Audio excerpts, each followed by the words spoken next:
Welcome in Amsterdam. Hello and welcome to Amsterdam.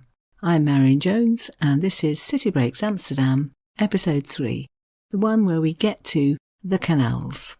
Really the thing which defines the whole city. I read somewhere there are more canals in Amsterdam than in Venice and more bridges there than in Paris. And this, from Holland.com, underlines the point. No visit to Amsterdam is complete without having seen its beautiful, iconic canals. They are the symbol of the city and have enormous cultural and historical value. It's not for nothing that the 17th century Amsterdam Canal Ring was placed on the UNESCO World Heritage List in 2010. And the citation that went along with that, or part of it anyway, gives the reason as being that they are a masterpiece of hydraulic engineering and town planning. If you're a City Breaks regular, you'll be expecting the format that's going to follow, I imagine. A little bit of history, some fun facts here and there, and a roundup of places in the city you can visit today to find out more about our current topic. But firstly, a little bit of atmosphere. The French novelist Albert Camus was a fond visitor to Amsterdam, and he wrote this about the canals. Quote, "The people of Amsterdam are wedged into a little space of houses and canals, hemmed in by fogs, cold lands, and the sea steaming like wet washing." And he also had this to say: "How beautiful the canals are this evening. I like the breath of stagnant waters, the smell of dead leaves soaking in the canal, and the funeral scent rising from the barges loaded with flowers." So surely one of the main things you're going to want to do when you visit the city is wander up and down the canals and admire all those pretty vistas of canal-side houses and little bridges. Beautiful in any season. And just to underline that point, here's a sentence I came across. I'm afraid I can't remember where, so apologies to whoever wrote it, but it read like this: "Snow turns Amsterdam's canals into etchings by a genius greater than Rembrandt." I think it really is one of those cities where you could be tempted to go several times in different seasons, all of which will have their own individual charms. Anyway, enough of the atmosphere, let's get on to how it was all done. And the quick answer to that is with a massive amount of effort. Just by way of scene setting, here's Russell ShortoThe from his book Amsterdam on how it all began. Quote, "Before building could happen, the swampy terrain needed to be pumped. First, the perimeter fortifications had to be built. Then mills had to be erected. Then the new canals had to be dug and a system of locks constructed so that the canals would be flushed daily. Try as one might, it is impossible to imagine the effort that all of this took, for of course it was done without machinery. You get the gist from the occasional print or painting that shows wheelbarrows and shovels, men's legs planted in thick mud, boards laid down for the barrows to traverse the glop. But still, in the span of a single lifetime, 6 miles of canal were dredged by hand and foot.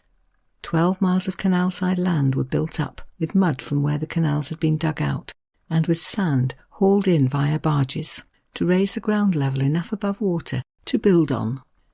That does give some sense of the scale of the feat, doesn't it? And that's before you even get to the houses. Each one built on some 40 pairs of piles, each one driven way down into the mud by a team of 30 or 40 men. And all done so efficiently that, as Russell ShortoThe points out, quote, "The canal houses you see in Amsterdam's central ring today, except for those that have had their foundations replaced, rest on piles that were rammed into the earth in the 1600s. That they are still holding up so much of the city is the result of some 17th century genius." And there is on the Herengracht, at number 386, in fact, a museum where all of this will be explained to you. Now, I have to admit, I wondered myself whether the Canal Museum would be maybe a tad dull, but no, absolutely not. Do not miss it. It takes less than an hour to look round, and you will find from it a new understanding of the genius and the hard work that went into creating Amsterdam. When I went on a boat trip, it was the one place that the person driving the boat pointed out as being absolutely unmissable. So I decided to pop along, and yes, I would definitely recommend. For a start, it is an excuse to get into one of those canal-side houses, and there you will find a multimedia exhibition spread across several rooms, headsets available in English, and lots to look at and try out.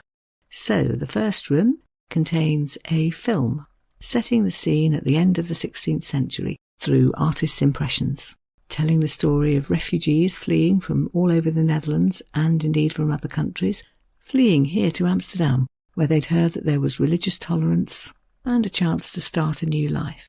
So it's a story of growing prosperity, ships travelling further and further, warehouses being built, lots of workers flooding in, and then a shortage of space.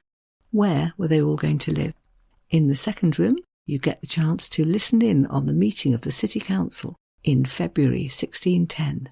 They are discussing various solutions to this problem, and they come to the decision of building a wide canal ring with houses all along it. Actually, as they weren't sure how successful it would be, they decided to start small and just build a section of it.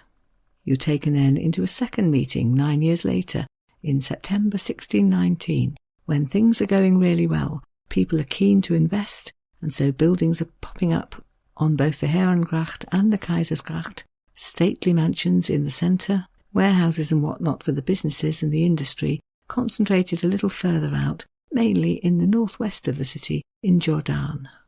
They discuss how streets are going to be built to connect the canals, shops can be there, there'll be 2 churches, a market hall, lots of bridges.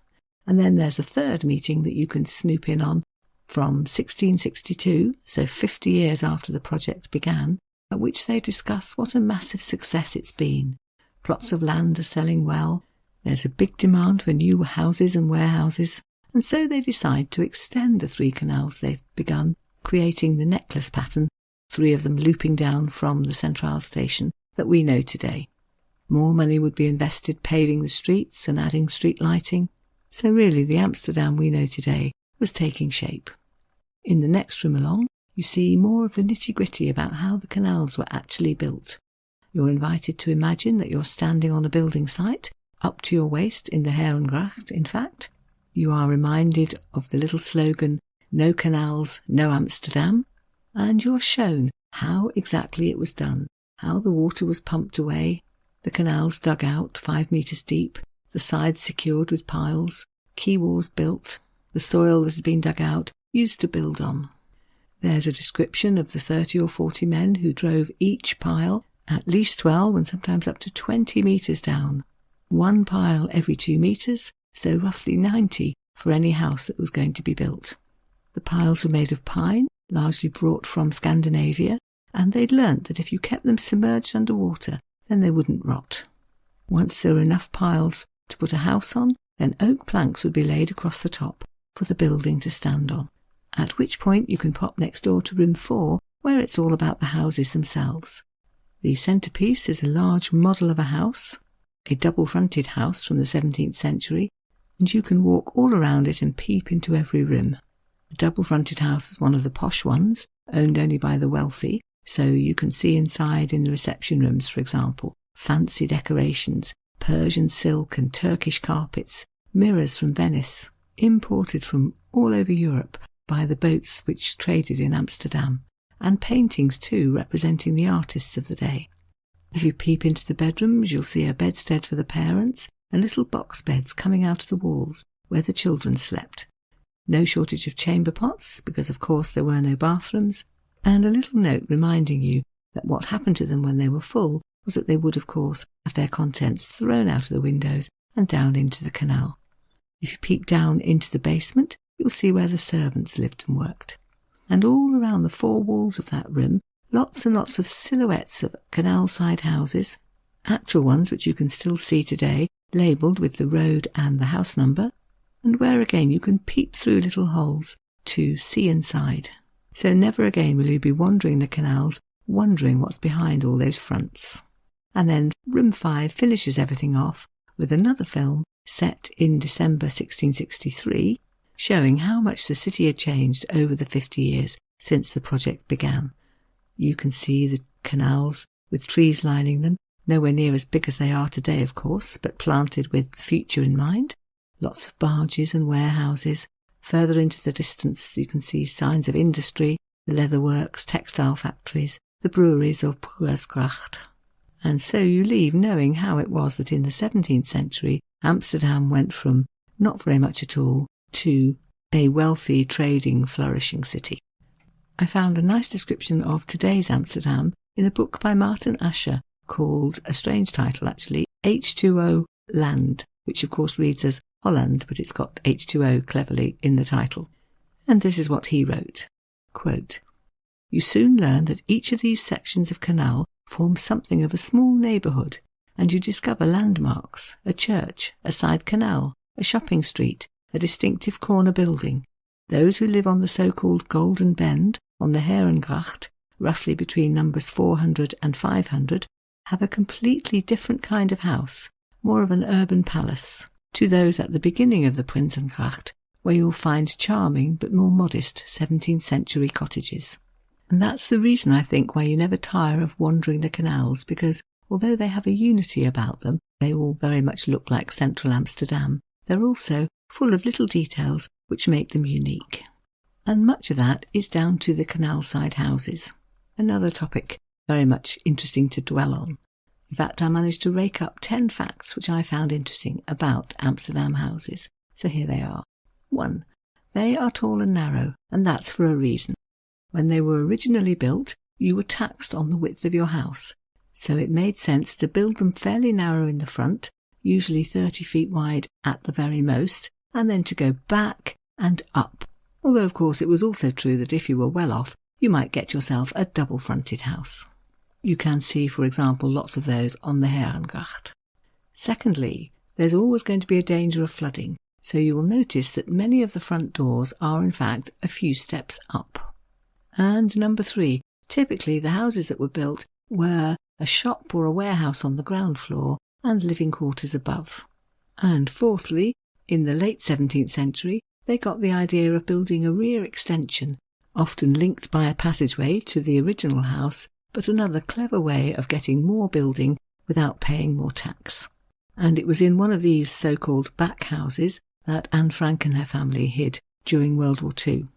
Fact number 5, the gardens, also not wide, for obvious reasons, and therefore, especially if you were quite well off, they did tend to be rather long, something you don't realise when you wander the canals and just see the fronts of the houses. Facts 6 and 7 are linked. The staircases, of course, were going to be narrow and steep if there wasn't a lot of space to play with, and that means that even today you can sometimes see hooks on the outside of the buildings, which were installed so that you could hoist furniture up the front of the house and in through the windows, which, by the way, were often removable. So that would be how large items would arrive on the top floor of these narrow houses. As you wander the canals, a certain thought might strike you. Are you imagining it, or do some of the facades seem to be tilting? Yes, they do. They were deliberately built often to tilt slightly forwards. That made it easier to hoist big objects up the front. And, confusingly, they may also in some cases tilt a little bit sideways if the piles on which they're built are beginning to rot. Penultimate fact, look out for plaques on the house fronts with names on them, because when many of these houses were first built, the streets or the houses weren't numbered, and that was the way of creating your address. So-and-so's house in such and such a canal. And lastly, a number of facts rolled into one really, about the other thing that you're definitely going to notice about the houses, and that is the gables up on top. Again, I read somewhere the following. There are few extravagant flourishes on Amsterdam houses. The defining image of Amsterdam is the ornate gables that top many canal-side buildings. The reason why they're there? The fact that the roofs were built to sharply slope because of the rain that's rather a frequent feature of Amsterdam. And the habit began as early as the 17th century of decorating that sloping roof at the top with a gable, something to decorate. Basic ones, such as the spout, which is a bit like an upside-down funnel, just follows the shape of the roof really, or fancier ones called step gables, which look like two little staircases, one up each side of the top of the house. Then there are the neck gables, a bit more classical and elegant, tall rectangular shapes which look a little bit like a neck rising up from a head. And the most elegant of all, the bell gables, delicate bell-shaped arcs, sweeping up to finish off the top of the house with a flourish. Once you start noticing them, you'll see quite what a variety there is, and I bet you'll have your camera out on no few occasions. So, moving on to places to visit, I've come up with 3 more places apart from the Canal Museum where you can go behind the scenes and find out more about canal life in Amsterdam, past and present. And the first one is a museum with a quite unpronounceable name on the Herengracht. I think it's called the Willet-Holthuysen Museum, built around 1685 for one Jacob Hop, who was mayor of Amsterdam at the time, owned after that by a succession of other wealthy people, the last of whom were a couple, the exceedingly wealthy Louisa Holthuysen and her husband Abraham Willet. They lived a pretty idyllic life there, collecting porcelain and artwork and glass and books. I think they were childless, and when Louisa died in 1895, she bequeathed the building and all its contents to the city of Amsterdam, with the one proviso that it should become a museum and bear their names. There are 3 floors open to the public and a pretty garden, so you can wander around and imagine the life that they lived there. There's a pretty garden room up on the first floor, along with the drawing room where guests would be welcomed for tea, and the saloon where more important guests would be entertained, perhaps invited to a concert. You can see the gentleman's room and the study containing some of their book collection, the bedrooms upstairs, lots of their paintings and ornaments, some Jacob de Witt paintings, for example, some porcelain, all sorts of things. And you might notice on the stairwell, which is very beautiful, an information panel just giving a little bit more away about some of the people who lived here before Louisa Holthuysen and her husband. It names the Deutz family, who lived here in the 18th century and who remodelled the stairwell, and it explains that they were plantation owners in Suriname, people who imported sugar and coffee. So an indication, without going into a great deal of detail, that some of the wealth which built this house was probably earned from slavery.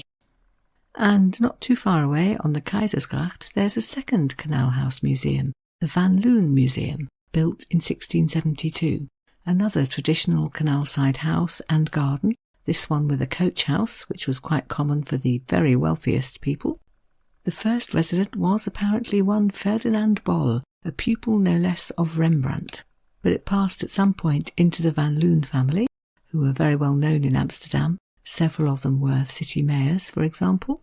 Others held important business positions, for example Wilhelm van Loon, who was a bigwig in the Dutch East India Company.